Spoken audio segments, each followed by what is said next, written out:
Hello, Miss Steele here. I'm here at the bottom. This thing next to me is recording what I'm doing with my hands.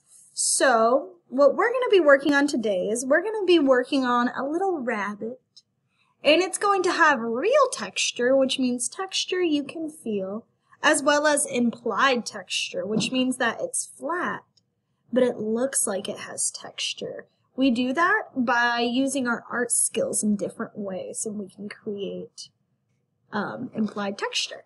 You're going to need a piece of white paper, crowns, pencil eraser, and then as well, to add some real texture at the end, I have a strip of green paper that I'm going to cut almost like we did for our magic carpets and glue at the bottom so we can have some grass. So you're going to need scissors and glue for that part, but that's at the very end. What we want to focus on right now is our rabbit. So because I want to add this grass on the end, I want to draw a line at the bottom because I don't want to draw my bunny at the very bottom because I'm afraid the grass would cover him up. So I'm going to draw a line a little bit above the bottom. You can see it's real light. Maybe I'll draw it a little bit darker so you can see it a little bit better. So, instead of drawing my bunny here at the very bottom, because the grass is going to cover up some of it, I'm going to start drawing my bunny a little bit higher. To draw our bunnies, we're going to draw the side of it, so we're not going to draw the full thing. And it's not too hard, it's just a lot of simple shapes. So we're going to do his head up here and his tail back here. So my first step is going to be drawing a medium-sized circle right here. We don't want to draw a massive circle because this is just his head and we still want to fit in the body. So right here at the corner, I'm going to draw in a circle for the head of my bunny. And then I'm drawing this in pencil, so I can use my eraser and go back where I need to.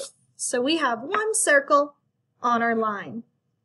What we're going to draw now is the back part of the body. So then about halfway down the head, not all the way, but not all the way up here, right about halfway down the head and the back, with the side that has more room, I'm going to draw a big oval that ends. So I'm going to bring it around and draw a big oval like that.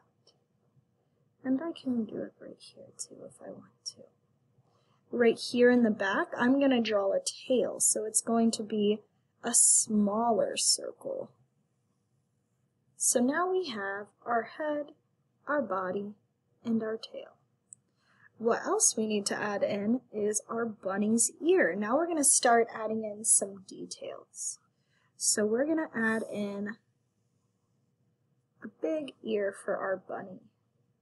And then we're going to add in another smaller oval so he can have the inside of his ear. Right here in the middle, I'm going to draw a circle for his eye.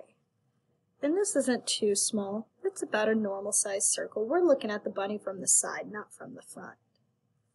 And then inside, I'm going to draw another smaller circle. And maybe I'll add in a little highlight.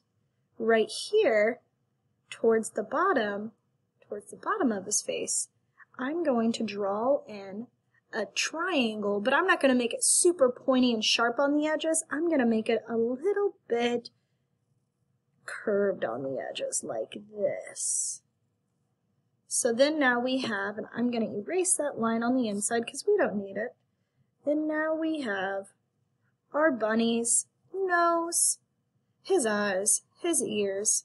We have his general body. So now what we're going to do is we're going to start to color him in. But we're not going to color him in normal. We're going to color him in and give the texture of fur. So I'm going to pause this for a second and pull out some different colors that we will need for our bunny. Okay, so we have our bunny drawn. And I actually changed his nose. At first I did the pointy side up, but I think I like the pointy side down better. So for the triangle, It's almost like you're doing, instead of just like a triangle up like this, you're flipping it over and you're drawing it flat and then the pointy side at the bottom. You can do your bunny brown, you can do it black, or you can do it cream. I would normally say we can do a white bunny, but this paper is white and we want it to show up. And then I got some pink for the inside of the ear, and then I decided to do my eye blue. So whenever we're coloring this in, we don't want to color in like we normally would, where we're like ch-ch-ch-ch-ch.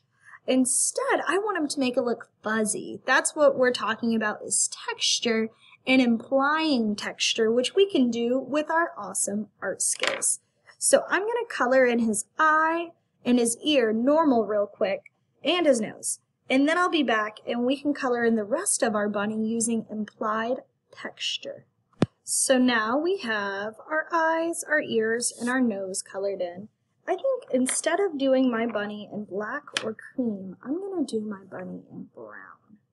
So what we want to do is, instead of coloring like normal, we just want to do small little lines to almost make it look like it's fur. You want to follow around different details you added in. You just don't want to do them all going down. You want to go around what you have, like how bunny's real fur is.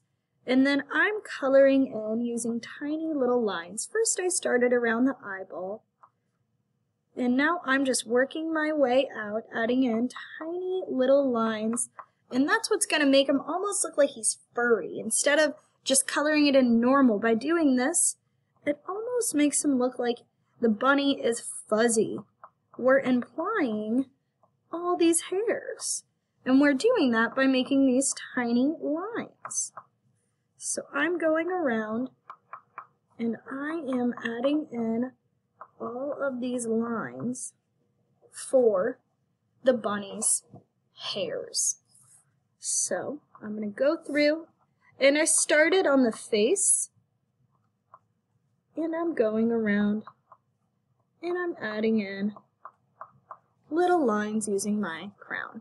I'm going to finish up his face going around and doing these little lines, and then I'll come back for the ears and the rest of his body.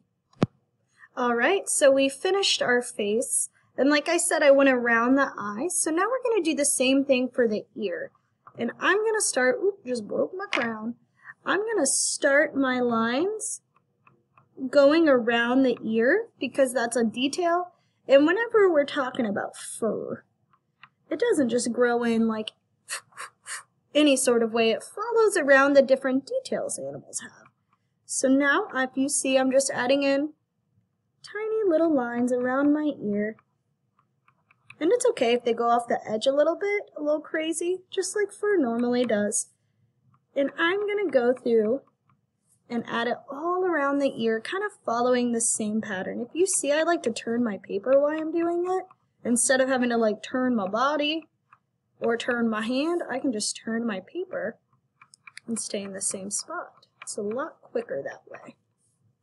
I'm going to finish up his ears, and then we'll work to his body and finish with his tail and add our grass on top. I will be right back, kindergarten. If you see, whenever I'm doing them, for my little tiny fur, whenever I'm doing my little tiny fur lines, they're not going this way and that way and every which way. They kind of all follow the same direction. It makes it make more sense whenever our eyes are looking at it. So now I'm going to move on to his body, and what I'm going to do is I think I'm going to do them all going like this. And I'm going to go through and fill in all of the fur for the body. If you can see, they're kind of all going this way. Instead of going up and down, they're going this way. So I'm going to finish out this, and then I want to show you, because I am going to finish the tail. But for the tail, they're kind of big poofs. And so they kind of all start from a middle point. So on the tail, I'm going to put a little dot in the middle, and then I'm going to work out from that dot. So instead of doing it just up and down, I'm working from the middle and going out, almost like what we did with the eye whenever we worked our way around the eye. I'm going to do that for my tail too. So I'm going to finish up this, and I will be back. Alright, so I went ahead and I finished his body and his tail. So if you can see, us coloring it in And not coloring like normal like I did for my background and my grass, but using those little tiny lines and how they all go in the same direction is what makes the bunny look like it's almost like fluffy. It's what makes it look real furry. It's an implied texture. It's flat, but it looks like it should be fuzzy. So now we're going to add some real texture. And I colored a little bit of grass underneath, but I'm going to use this and I'm going to glue this at the bottom and then kind of roll it over. But first, I'm going to cut out some blades of grass. So I'm going to take it and I'm going to cut it, but I'm not going to go all the way down because I want it to all stay together so I can glue it together. And if you remember, we did this whenever we made our magic carpets. So I'm going to go through and cut all these and get this glued on here, and then we will be done. All right, kindergarten, I just totally realized you could totally make your bunny gray if you wanted to. I know I only said cream brown or black, but you could totally do your bunny gray. I was just thinking about that. So I got all of my little blades cut, and I got it glued right at the bottom.